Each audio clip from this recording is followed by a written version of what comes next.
Welcome, guys, to another episode of the Neutral Corner. It's Danny Glover. It's Big L, Lex, from Fight Fan TV Live. You know where it is. So how's it going, man? What you been up to lately? Yeah, man, it's the usual, man. What you saying? You was missing me. Yeah, man. I was thinking, where's you deserting me, man? I see you at big parties, popping champagne, fly shirts, looking like The Rock. Yeah.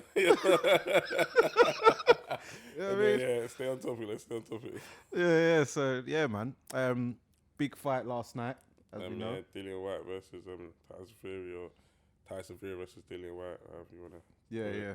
So 94,000, big Wembley Stadium. What was your assessment of the fight? Scrappy. Spence still got caught with that uppercut. Yeah. Because he gets caught with it a lot, and I thought maybe it's, worked on that, and maybe in camp. What was your assessment of Fury's performance? Nothing special. We got the job done though, but to be honest, I don't think Fury really got out of first or second gear. Yeah. Well, my assessment, what I did like, which I think threw a lot of people off, probably including Fury, is that Dillian Whyte came out southpaw in the first round. Dillian Whyte came out southpaw? Yeah. Oh, did he? Yeah, he came out southpaw, which threw... No, because I thought they said Fury came out southpaw. No, that was in the second round. Oh, okay. So Dillian Whyte in the first round come out southpaw for the whole round, which threw Fury off, and he was landing some good body shots, which was like a 10-10 round. And then Fury in the second, then they switched over. Dillian Whyte came out orthodox, and Dillian Whyte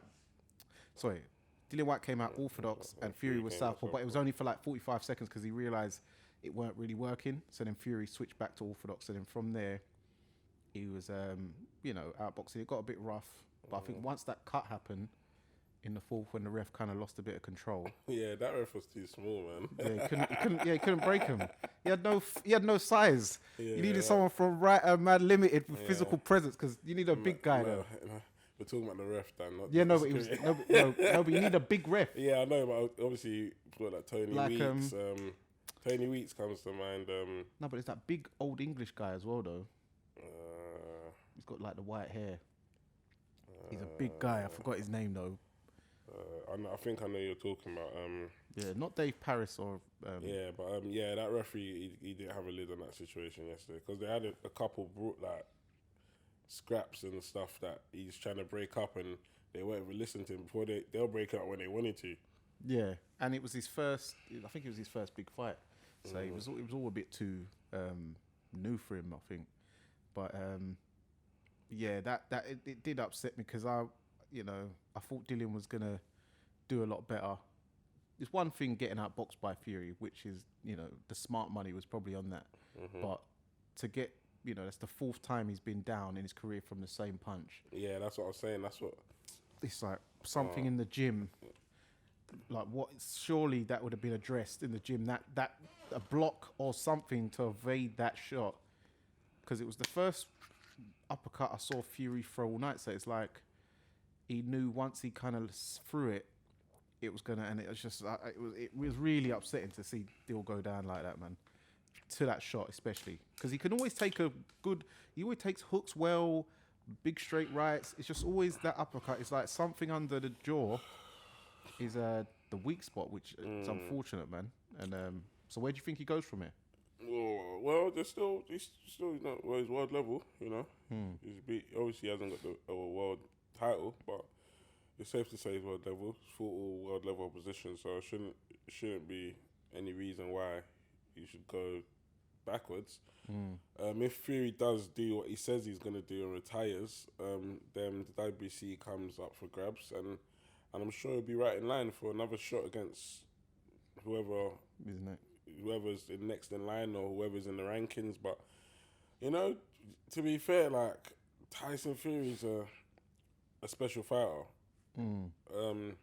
So at the end of the day, there's nothing to be embarrassed about, or keep your head up. And the best have lost fights, and there's one thing you can't say about Dillian. He fights all comers. The resume is there. He fights the best person that possible at the time, and no one's ever given him a chance. So like, it's just he's doing better than he ever thought he would be doing better, as he said numerous amount of times. So, just keep it going away, man. I think he shouldn't give up. It's his first world title challenge, so it'll come again, man. And I'm hoping he has the mind set. I believe he does. And yeah, man, just come again, dust yourself down and go again, man. But I do, in my personal opinion, I think like me, I don't know if he needs to get a new trainer. I don't know what it is, but some things need to change, man. Yeah, but yeah, because I don't know if it's the corner to blame. You can to a degree because it should have been addressed, but he's been dropped with that shot by about three different coaches. Yeah, and I don't know if it's a fitness thing because after round 2, 3, he was looking tired, and it's like you could see the writing was on the wall, and his body was like unraveling. Obviously, like I said, he's always in there with a puncher's chance because he's a heavyweight. But I wasn't liking what I was seeing, and I was really upset because I was hoping Dillian could do it.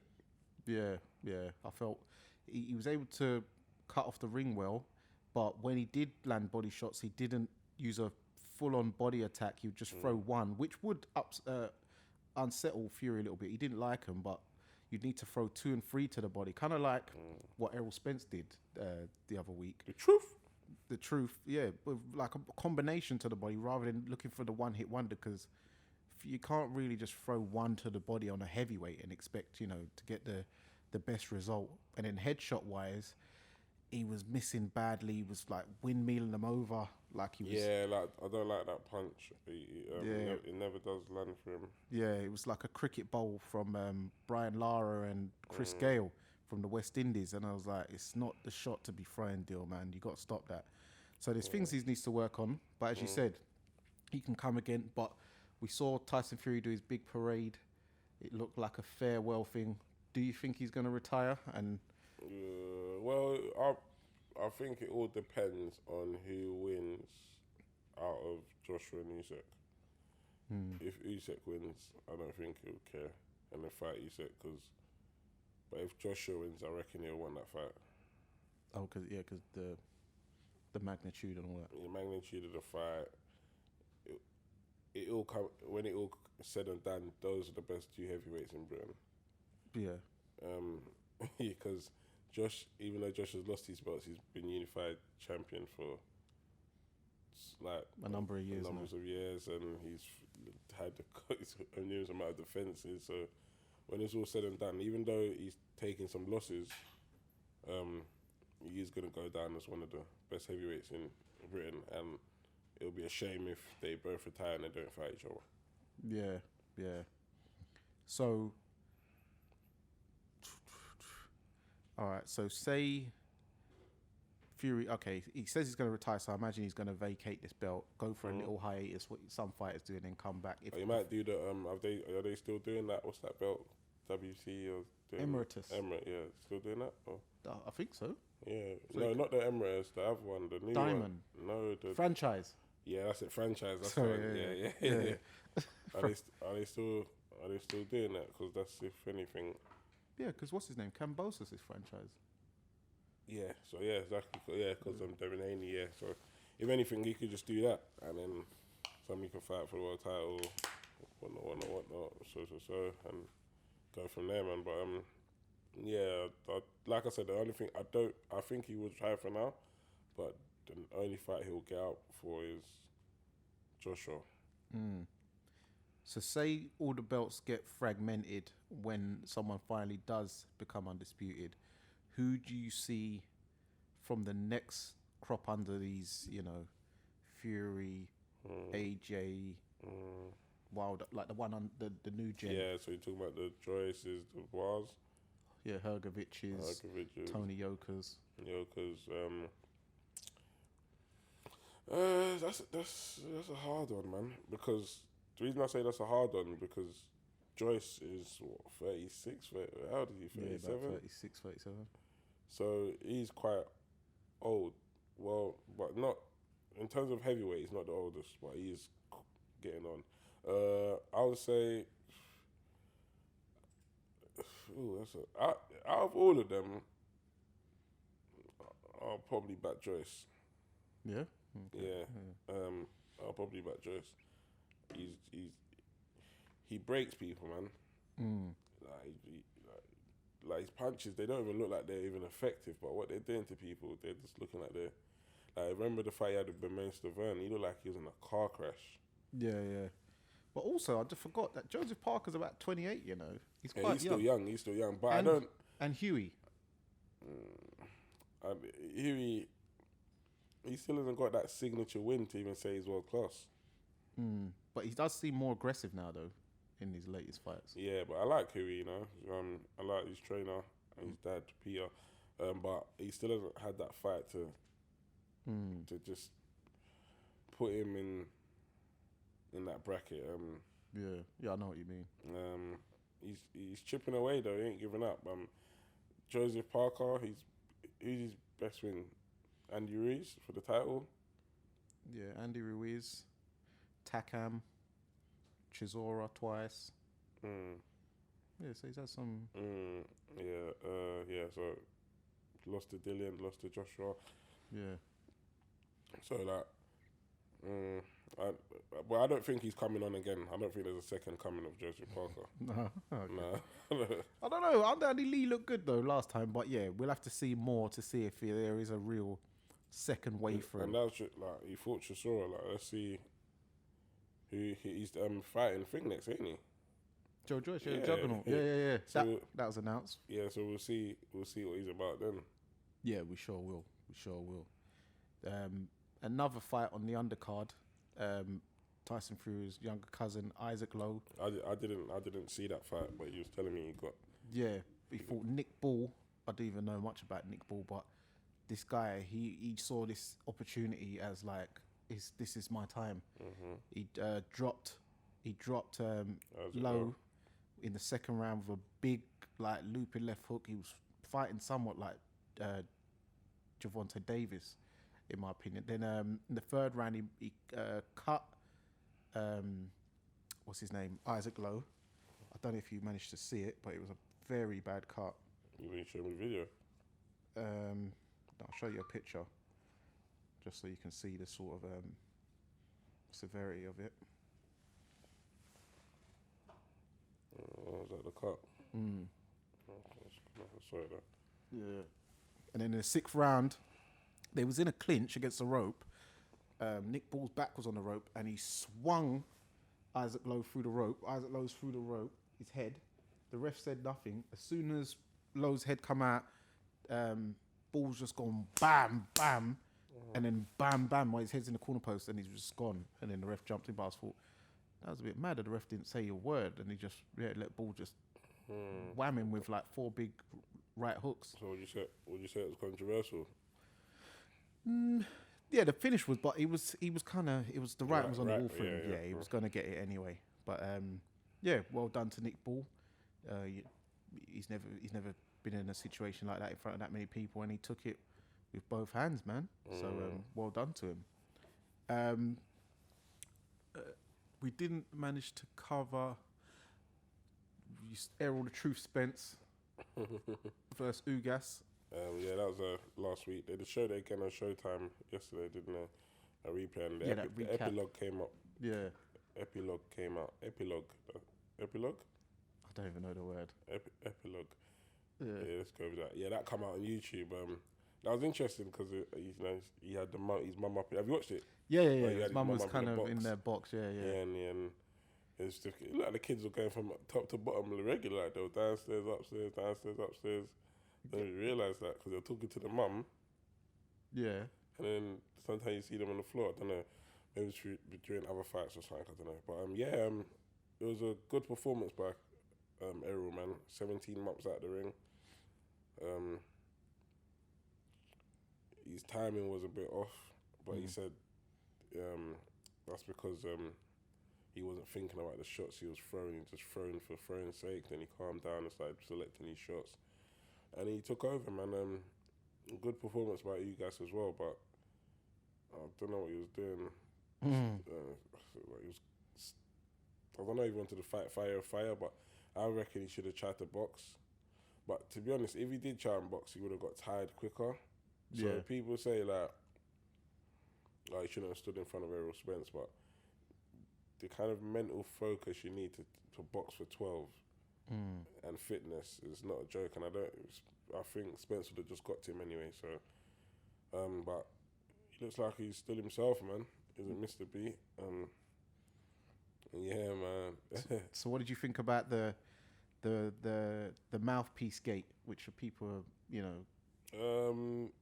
The referee actually did say stop. If you watch it back, he did say stop, and he was so close to them because he was just about to get in the middle of both of them. Yeah. But because Errol started chasing his gum shield, he walked across the ref. Yeah. And then the ref stepped back because ugas started punching. Yeah, hit him with a 2-piece. And hit him 2-piece, hit him again, and then I was confused why he stopped when he did. Because I think the ref said stop again, and that's when Ugas thought, okay, I don't want to get no points. Yeah, and then no, not even. I'm talking about Ugas. I'm confused why the ref stopped the fight. Oh, because aren't you meant to wait for a stop in the a lull in the action? Yeah. So, but anyway, the mouthpiece went back in, and Errol Spence just went back to doing what he was doing. Yeah, yeah. It kind of reminded me of when Floyd Mayweather got hurt by Mosley.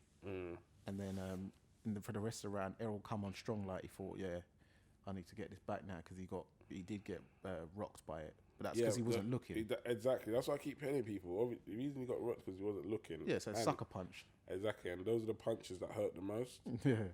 But it's like he still didn't. What's the word? Like he didn't falter, or like he didn't like his legs went a little bit, but he still was all right. Like during like he was fine. Yeah, he didn't come out off of the rope and start bambying.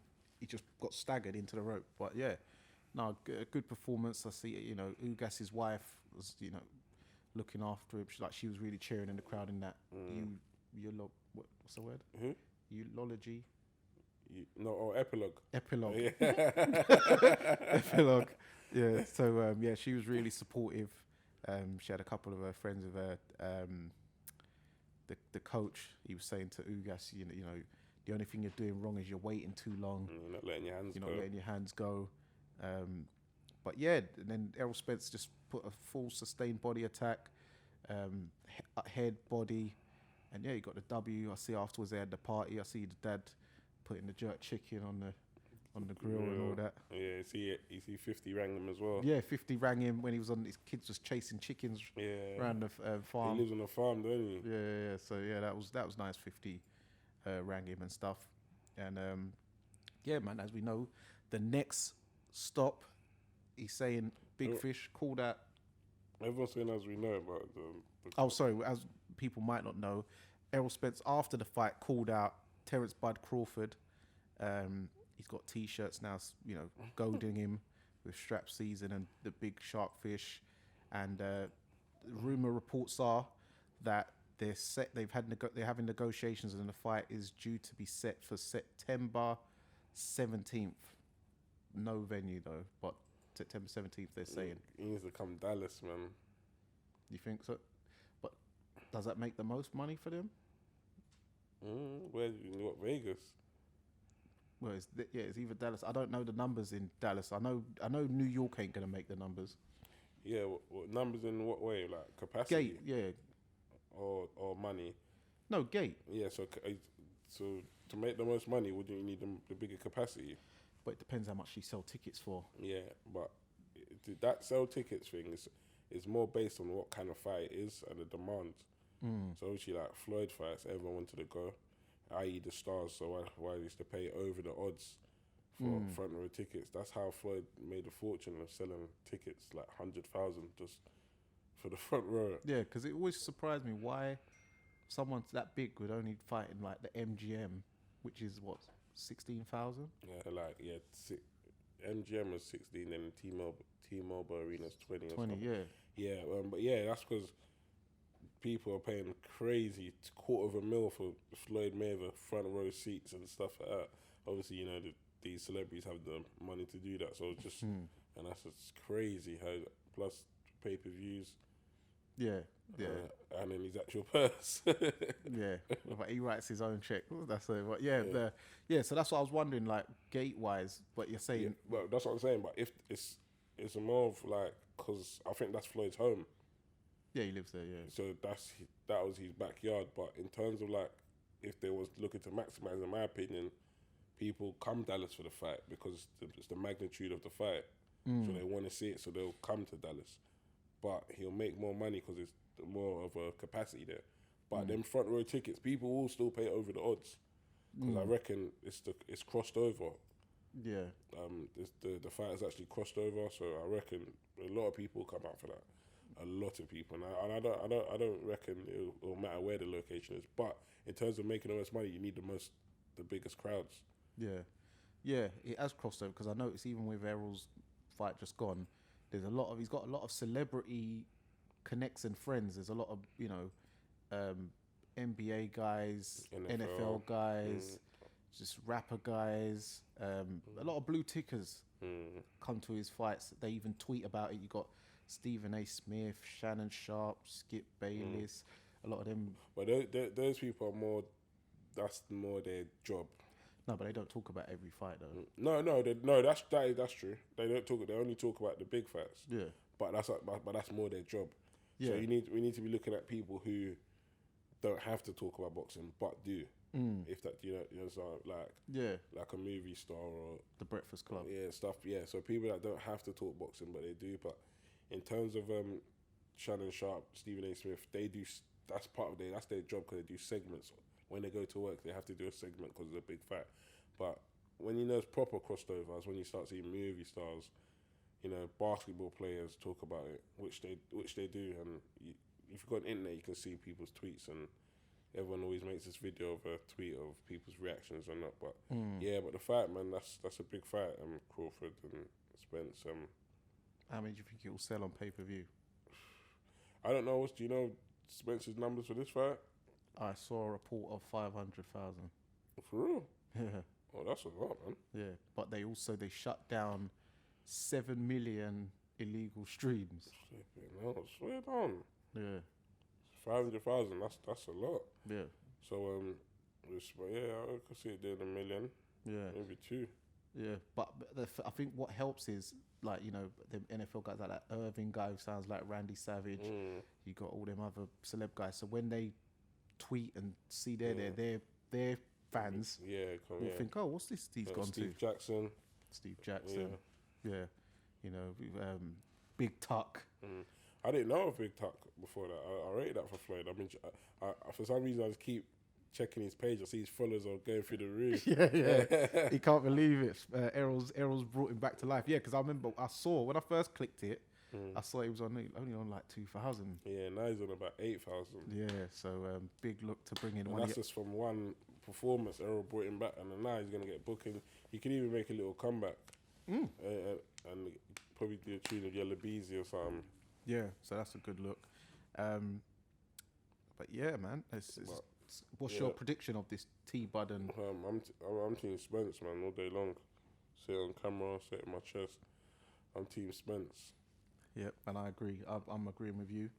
I'm Team Errol Spence. I think once Errol gets on the inside. But let's not obviously I love Bud as well, but I just be rocking with Spence.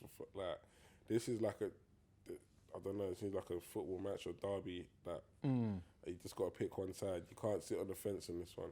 Yeah, it's one of them fights. Trust me. And it's a 50-50 fight. Would you agree? Yeah. I'm not deluded. I think Bud is the better boxer, but he hasn't come up against somebody with this kind of mindset, and I reckon he's got that same mindset as well. This fight is gonna be like amazing. Who's he come up against that that the fans really think he has a possibility of beating Bud? And he fights people at the right times. I.e. Kell Brook was shot. He didn't even have his right trainer. Yeah. Dominic. Yeah, and then for the next fight you got Dominic, so that's a bit weird. Yeah. Who else did he fight? Porter's dad said he was going to stop the fight before the fight even happened. Yeah. So that's a bit weird. And Porter was ready to keep going. Porter would have made the 12. Yeah. And the Porter that fought Spence was not the Porter that fought Bud, because that guy wanted Spence's blood for some reason. I don't know what it was, but he didn't want to lose that fight.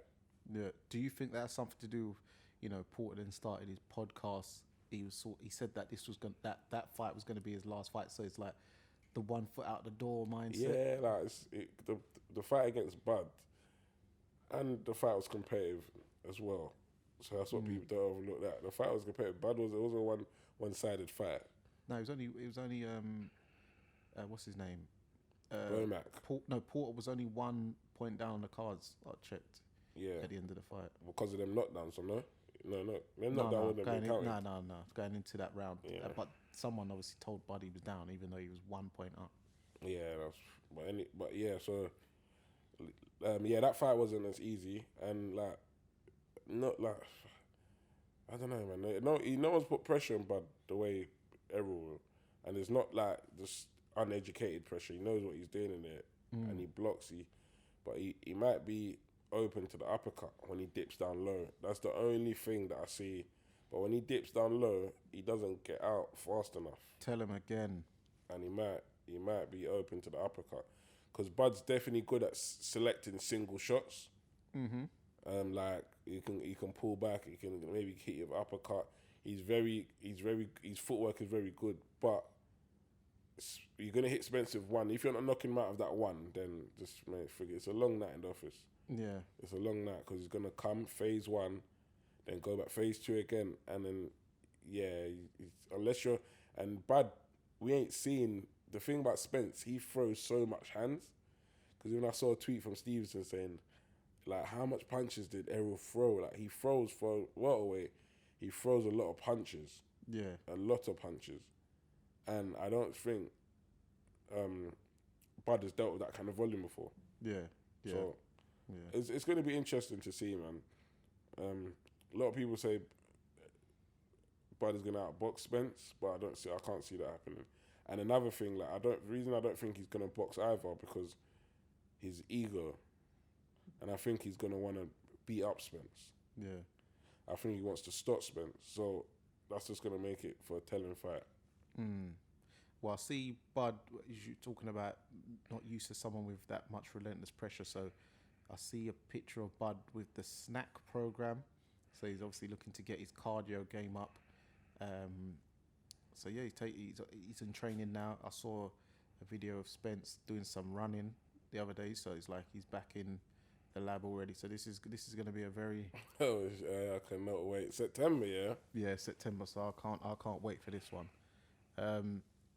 In other news, we for those of you might not know, Mike Tyson got himself into a little incident on a first class on a plane.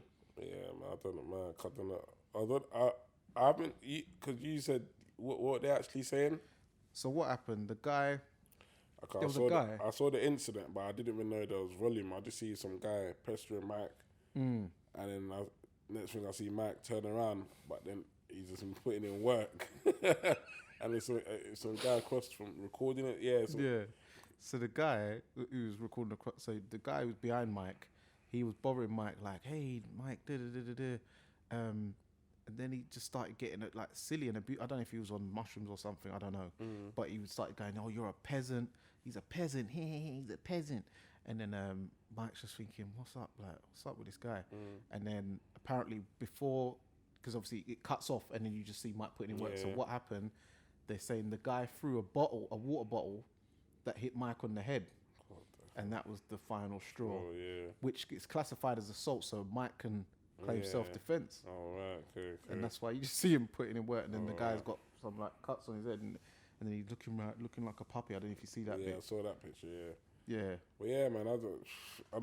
Well, Mike's calm now, man. He smokes weed and that, man. He chills, you know what I'm saying? So it would have to have been something serious to get him into that zone, you know what I'm saying? So yeah. But it was a bit idiotic from that passenger, isn't it? So do you think that, people got to respect people's personal space, just because? Yeah, 100%. Doesn't mean because you're a celebrity, flipping, you don't know what I say, people like a celebrity, they don't allowed to have days off, which is a shame, innit? Like they can't, they have to be on their best behaviour at all times. But obviously, that's what comes with the territory. Yeah. But is it fair? No. Well, I think what would have been fair if the guy, you know, he's seen Mike, they're in first class, he's probably gone, hey Mike, can I have a pick? You know, Mike being a celeb, he's got to know fans want to pick. Get your pick, sit down. But I'm talking about in fairness, like the celebrities have to live this life as like I said, they got to be on their best behaviour all the time. I said, is it like? Oh, is it fair that? Yeah, but it's a hard one. It comes as part of your brand, your profile. yeah. So You can have media training. So that's where the media training comes into, where you do have to be on your best behaviour as much as you can. But if you feel threatened, you know, someone throwing a bottle at you, then... Yeah, exactly. So he had every right, basically. Yeah, because I imagine Mike probably told the guy, chill out with all the silly words and stuff. And then when the guy's throwing a bottle and that's hit him on the head, he just thought, well, that could have been a glass bottle. If I let this go, what's next? He's going to throw something else at me. Do you know what I mean? He's going to slap me on the head and do silly stuff. So, yeah, man, you know, people just need to respect people. Don't poke the bear. This is Mike Tyson. Like, yes, we know he's calmed down. He's got, you know, he's trying to do positive, but it doesn't mean you can start being abusive and assaulting people and throwing bottles at them, because then, you know, things might happen. Yeah, for real. Yeah, man. So, we should look forward to, as a bad boy fight, I'm looking forward to this weekend, not next week, whatever, this weekend coming up. Yeah. And Oscar Valdez versus Shakur Stevenson. Where who have you got in that fight? I've got Shakur on points. Yeah, I think on points. Well, Oscar Valdez is a good boxer, you know. Of course, he shot me Against last Burchell. year. Burchell, was it Yeah, last year? yeah. We knocked him out. Yeah, last year. Yeah, because Burchell is the knockout artist, ain't he? He was tipped as the guy that just stopping everything moving. But yeah, that's a 50-50, you know. I thought Burchell was gonna knock out Valdez, and then Valdez mash up my accumulator. Yeah, but this Shakur Stevenson fight and Valdez is a 50-50. Yeah, but I just see Shakur being a bit too skillful and beating Valdez on points. But what belts are on the line for this? WBC and WBO. Yeah. So even though it's two belts, to me this is really for the who's the man, who's done the, you know. Who is that's 130? That's 130. Yeah, 130. Yeah, 130. So who has the other two? I was thinking 130. Javante can't have one. He's relinquished, ain't he? Didn't he? Yeah. Is it? Oh, what's his name? What's the guy from Nottingham? Does he have one? Oh, Lee Wood. Yeah, Lee Wood. Oh, no, sorry, that's super fit. That is super fit. yeah, Yeah, it is 130. Lee Wood. No, sorry, Leo Santa Cruz Leo Santa Cruz has the WBA, the official one, and then the IBF is So what's Lee Wood got? The regular. yeah. And the IBF, No, sorry, Thingy. Leeds boy. Josh Warrington. Josh Warrington, yeah. Okay. Yeah. So leave with Josh Warrington. Yeah, I'd expect well, I can't talk for you, but for myself, I'd expect Shakur and Oscar to wipe Lee Wood and what's his name? Josh Warrington. Wood's got some power. I wouldn't write him off. I wouldn't write him off against any of them two. I wouldn't write him off. He won't be the favourite, but I wouldn't write him off for a while. So against Conlon. Yeah. And the thing is, they practice that, you know. Did you see the video?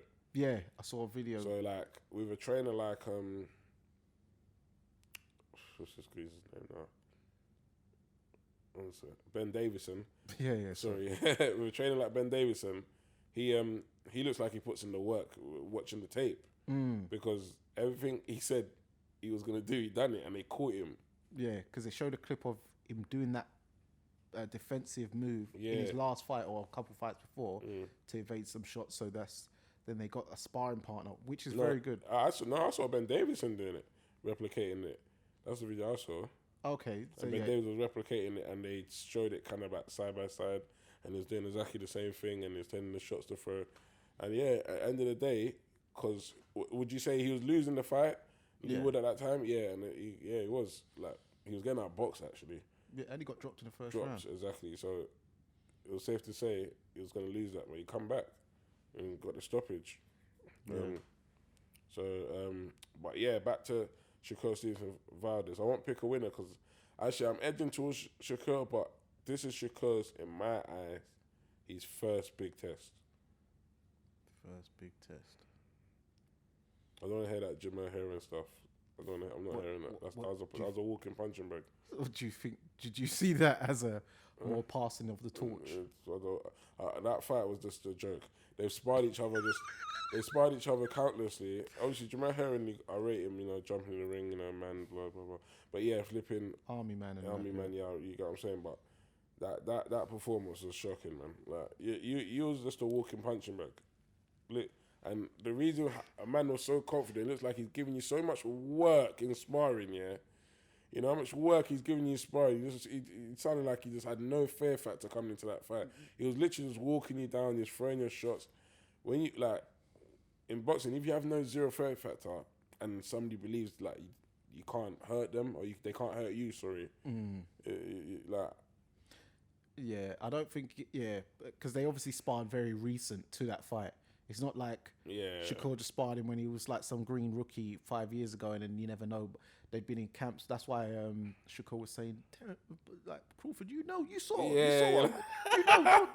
Don't sell this. Man's linking man having food, saying they keep slapping the belt, keep my... I said, nah, this is rude. Yeah. I said, this is rude, man. But, obviously they're both on... I think they're both on the same platform. Yeah, they both were ESPN at the time, so it just made sense. And and he just got a quick belt. Has he retired since? Yeah, he's retired. Yeah. He made a lot of money from the game. Is what it is. So yeah. His last win was the beating Carl Frampton on that.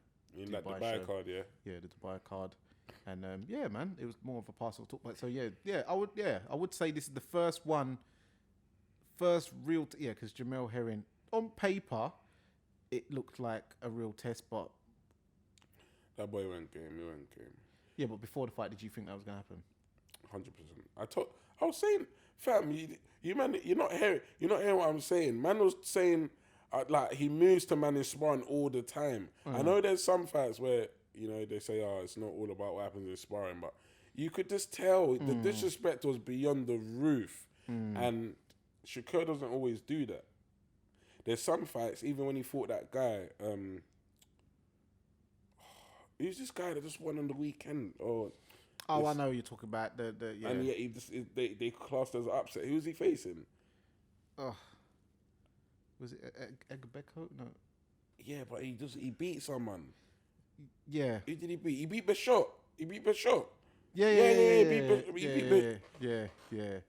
Yeah, and I couldn't believe it. He beat Bashot, yeah. So when Shakur fought that guy, he stopped him, sorry. When Shakur fought that guy, mate, he looked shook.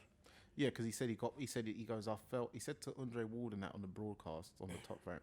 He said, he hit me and I didn't like it. So he said it was on one of them Edgar Berlanga cards. Yeah.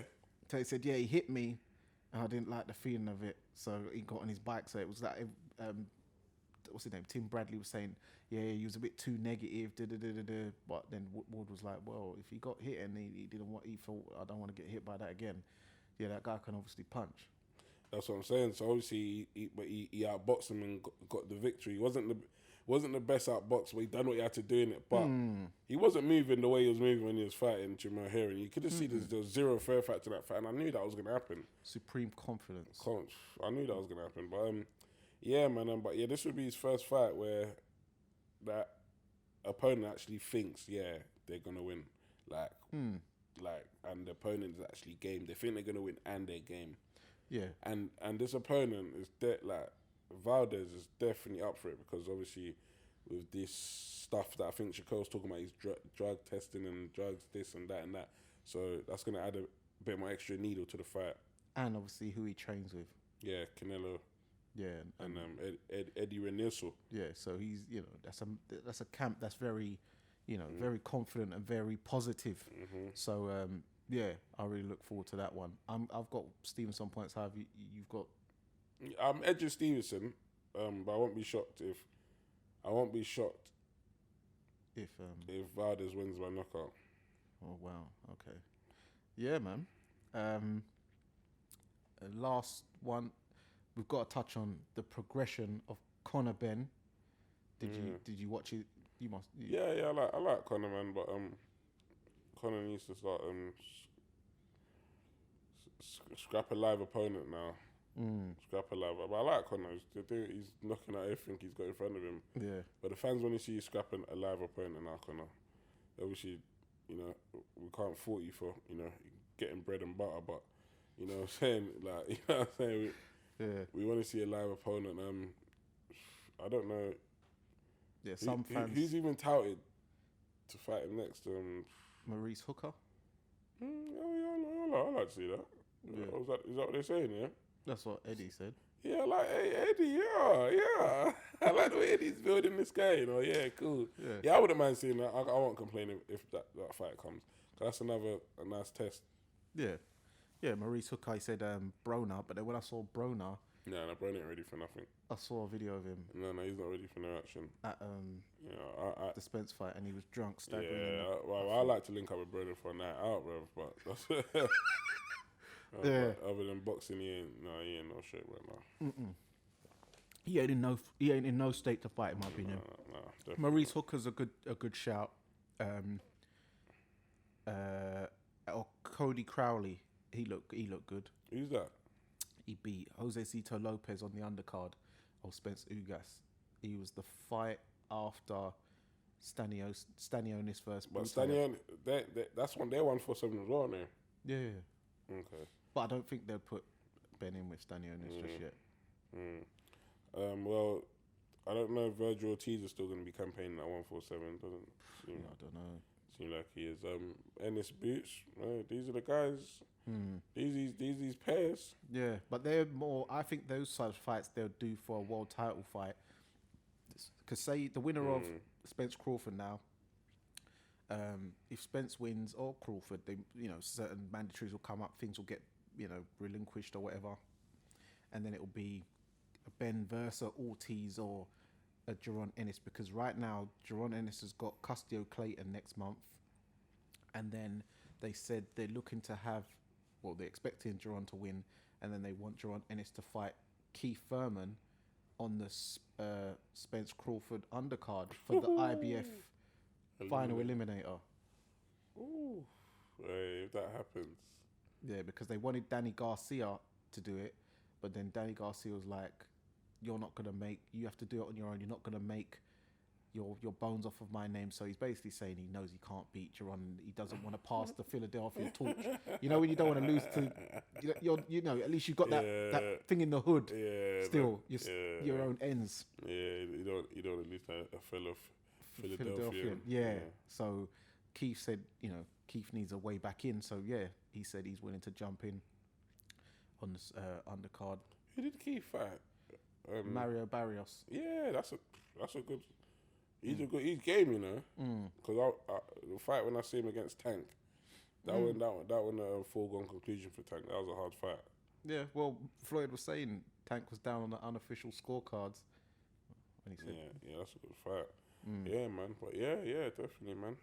Anything else we ain't touched this week?